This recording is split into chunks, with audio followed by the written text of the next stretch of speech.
All ice one ராஃபான்றது இன்ஸ்டாகிராமில் இந்த வீடியோவை எடுக்கின்ற இந்த நேரம் வரைக்கும் 40 மில்லியனுக்கும் அதிக அளவிலான மக்களினால தங்களுடைய ஸ்டோரியில் பகிரப்பட்ட ஒரு விடயமாக இருக்கு.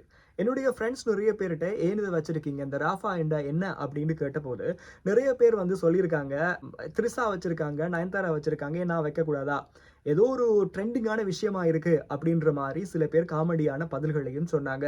ஆகவே இந்த தெரிந்த சிலருக்காகவும் தெரியாத பலருக்காகவும் ராஃபா என்றா என்ன, ராஃபாவை பற்றி என்ன நடந்து கொண்டிருக்கிறது, ஆல் ஐஸ் ஆன் ராஃபா, ஒட்டுமொத்த உலகத்தினுடைய கவனமும் ராஃபா மீது இருப்பதற்கான காரணம் என்ற பல விஷயங்களை பகிர்ந்து கொள்றதுக்காக இந்த வீடியோ உங்களுக்கு வரப்போகுது. எங்களுக்கு ஒரு விஷயம் நடக்கும்போது இந்த விஷயம் ஏற்கனவே நடந்தது போல, கனவுல கண்டது போல ஒரு ஒரு மாயமான ஒரு தோற்றம், எண்ணம் வந்து இருக்கும். அதே மாதிரி தான் இந்த ராஃபாவினுடைய கதையை நான் உங்களுக்கு சொல்லும் போது இலங்கை தமிழர்களுக்கு, இலங்கையினுடைய வடக்குல இருந்தவங்களுக்கு முக்கியமா இந்த விஷயம் நடந்தது போல தோன்றும். அந்த அளவுக்கு ஒரு சோகமான, இலங்கையினுடைய முள்ளிவாய்க்காலினுடைய வடுக்களை சுமந்த கதை போல ஒரு சோகமான கதை தான் இந்த ராஃபாவினுடைய கதையும். விரிவான விஷயங்களை முழுமையா தெரிஞ்சு கொள்றதுக்கு இந்த வீடியோவை ஸ்கிப் பண்ணாம பாருங்க. வாங்க வீடியோக்குள்ள போவோம்.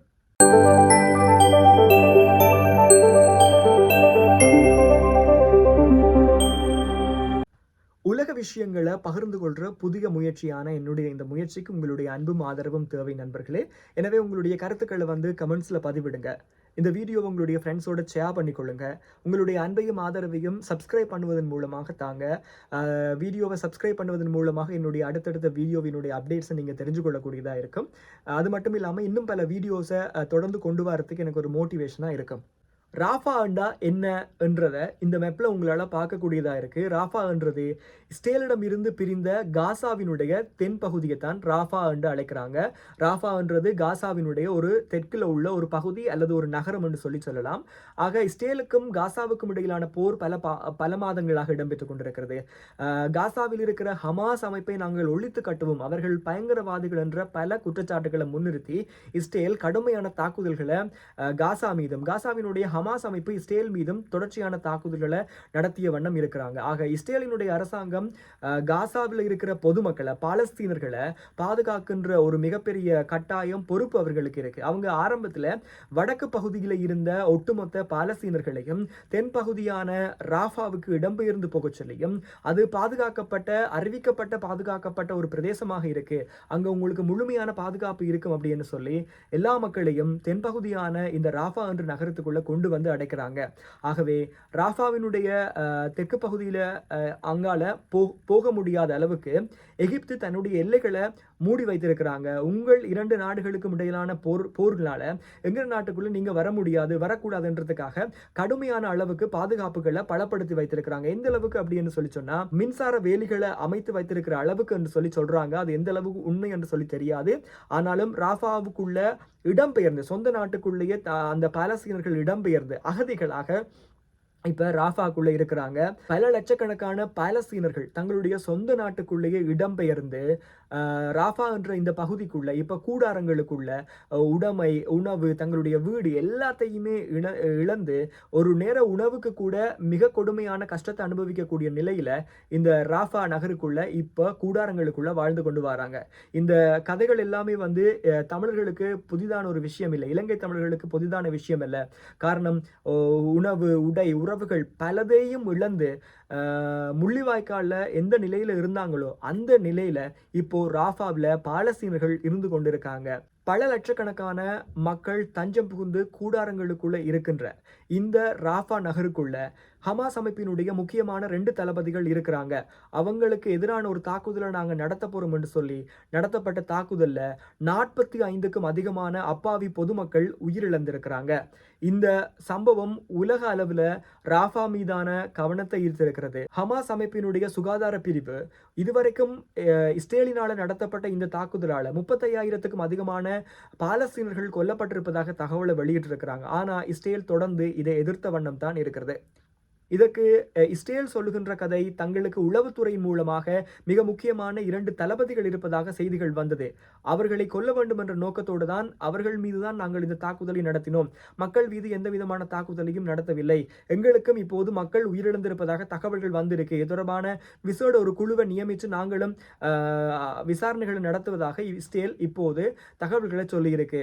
இந்த அமெரிக்காவினுடைய நிலைப்பாடை பொறுத்த வரைக்கும் அமெரிக்கா 2 வெவ்வேறுபட்ட கதைகள் பல விஷயங்களை சொல்ற மாதிரி இருக்கு. அமெரிக்கா இப்போ அறிவித்திருக்கு, அதாவது ரெட் லைன் என்று சொல்லப்படுகின்ற சிவப்பு கோட்டை இஸ்ரேல் இன்னும் தாண்டவில்லை, ஆகவே அவர்கள் மக்கள் மீதான தாக்குதலை இன்னும் செய்யவில்லை அப்படி என்ற மாதிரியான கருத்துக்களை அமெரிக்காவும் சொல்லிக் கொண்டிருக்கு. கடந்த 28ஆம் தேதி நேற்று அயர்லாந்து, நோர்வே, ஸ்பெயின் போன்ற ஐரோப்பிய நாடுகள் பாலஸ்தீனத்தை ஒரு நாடாக அங்கீகரித்திருக்கிறாங்க. இதற்கு எதிர்வினையாற்றுகின்ற, இதுக்கு பதில் சொல்லுகின்ற முகமா இஸ்ரேல் என்ன செய்திருக்கு அப்படின்னு சொல்லி சொன்னா, இந்த ஐரோப்பிய நாடுகள் பயங்கரவாதத்தை ஆதரித்திருக்கிறாங்க. ஆகவே தங்களுடைய தூதரக அதிகாரிகளை உடனடியாக மீள இஸ்ரேலுக்கு வருமாறு இஸ்ரேல் அறிவிச்சிருக்கு.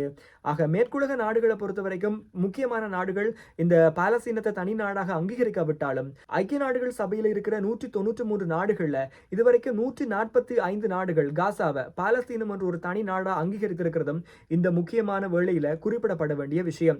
ஒரு இடத்துல போர் நடக்குது அப்படி என்று சொல்லி சொன்னா அந்த இடத்துல உணவு, நீர் என்ற பல விஷயங்களுக்கு மிகப்பெரிய தட்டுப்பாடு நிலவும்.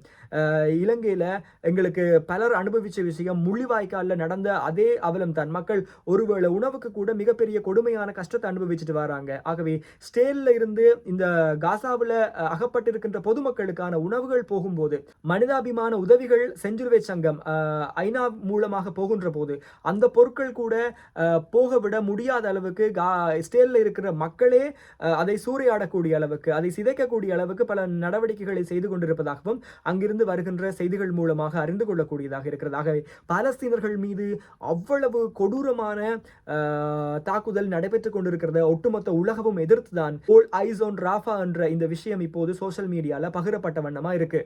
தென்னாப்பிரிக்காவினால சர்வதேச நீதிமன்றத்தில் கடந்த வாரம் தாக்கல் செய்யப்பட்ட ஒரு வழக்கினுடைய தீர்ப்பு வெள்ளிக்கிழமை வெளியாக இருந்தது. உடனடியாக இஸ்ரேல் ராஃபா நகர் மீது தாக்குதல் நடத்துவதை நிறுத்த வேண்டும் என்று வெள்ளிக்கிழமை தீர்ப்பு வெளியாக நிலையில ஞாயிற்றுக்கிழமை நடத்தப்பட்ட தாக்குதல்ல தான் 45 பொதுமக்கள் உயிரிழந்திருக்கிறார்கள் என்றதையும் மறக்க முடியாது. இஸ்ரேலினுடைய அரசாங்கம், இஸ்ரேலினுடைய அரசு என்ன சொல்லுது என்று சொல்லி சொன்னா, எந்த நாடுகள் என்ன சொன்னாலும், யார் எதை என்ன சொன்னாலும் நாங்கள் முன்வைத்த கால பின்வைக்க போறது இல்லை. காசாவில் இருக்கின்ற ஹமாஸ் அமைப்பை முற்றுமுழுதா ஒழித்ததுக்கு பிறகுதான் எங்களுடைய போர் முடிவுக்கு வரும் என்று இவர்கள் சொல்ல, ஹமாஸ் அமைப்பும் இஸ்ரேலுடனான எந்த விதமான போர் நிறுத்த உடன்படிக்கைகளையோ பேச்சுவார்த்தைகளையோ நாங்களும் செய்ய போவதில்லை என்று சொல்லி அவர்களும் விடாப்புடியாகத்தான் இருக்கார்கள். ஆனா இடையில பாதிக்கப்படுறது என்ன என்று சொல்லி சொன்னா அப்பாவி பொதுமக்கள். ஹமாஸ் அமைப்புக்கும் இஸ்ரேலிய அரசாங்கத்துக்கும் இடையிலான இந்த போர் என்றது விமர்சனத்துக்கு உட்பட்ட விஷயமாக இருக்கலாம். சிலர் ஆதரிக்கலாம், சிலர் ஆதரிக்காமல் போகலாம். ஆனால் ஒட்டுமொத்த மனித இனமும் வேண்டிக் கொள்றது என்ன அப்படின்னு சொல்லி சொன்னா, பொதுமக்களுக்கு எதிரான அநீதிகள், பொதுமக்கள் கொல்லப்படுறதுன்றது எந்த ஒரு நாடாலையும் எந்த ஒரு மனிதர்களாலையும் ஏற்றுக்கொள்ளப்பட முடியாத விஷயம். இலங்கையில 15 வருடங்களுக்கு முன்பு இடம்பெற்ற 30 ஆண்டுகால யுத்தத்தினுடைய முடிவில் பல ஆயிரக்கணக்கான தமிழ் மக்கள் கொல்லப்பட்டது என்றது இன்று வரைக்கும் எங்களால நினைத்து பார்க்க முடியாத, ஏற்றுக்கொள்ள முடியாத மிகப்பெரிய ஒரு இனப்படுகொலையாகத்தான் பல இடங்கள்ல நாங்கள் இன்னுமே அதுக்கு எதிரான குரலை கொடுத்து கொண்டுதான் இருக்கிறோம். ஆகவே பாலஸ்தீனத்தில் இருக்கிற மக்களை போல உலகத்தில் இருக்கிற ஒடுக்கப்பட்ட அல்லது அடக்குமுறைக்கு உட்படுத்தப்பட்ட அனைத்து மக்களுமே தாங்கள் எல்லோருமே இப்போ பாலஸ்தீனத்தில் இருக்கிறதாக உணர்ந்துதான் ஆல் ஐஸ் ஆன் ராஃபா என்றதை பகிர்ந்து கொண்டிருக்கிறாங்க. எனவே என்னுடைய கருத்தும் என்ன அப்படின்னு சொல்லி சொன்னா, காசாவில் இருக்கின்ற அப்பாவி பொதுமக்கள் பாதுகாக்கப்பட வேண்டியவர்கள். எனவே இஸ்ரேலிய அரசாங்கம் அப்பாவி பொதுமக்கள் மீது தங்களுடைய கரிசனையை காட்ட வேண்டும் என்றது என்னுடைய ஒரு கருத்தாக இருக்கு. எனவே ராஃபாவில் தஞ்சம் புகுந்திருக்கின்ற பல லட்சக்கணக்கான பாலஸ்தீனர்களுக்கு உணவு, உடை, உரைகள் என்றது போய் சேர வேண்டும் என்றதை யாராலையும் தடுக்கப்படக்கூடாது என்றதையும் இந்த விஷயத்தில் ஞாபகப்படுத்திக் கொண்டு இந்த வீடியோவை தயவு செய்து உங்களுடைய நண்பர்களோட பகிர்ந்து கொள்ளுங்க. இந்த வீடியோ தொடர்பான கருத்துக்களை எனக்கு கமெண்ட்ஸ்ல பதிவிடுவதன் மூலமாக இன்னும் பல வீடியோக்களை உங்களுக்கு கொண்டு வர்றதுக்கு எனக்கு மோட்டிவேஷனா இருக்கும் என்றதையும் தெரிவித்துக் கொண்டு சப்ஸ்கிரைப் பண்ணி உங்களுடைய அன்பையும் ஆதரவையும் தாங்க மக்களே.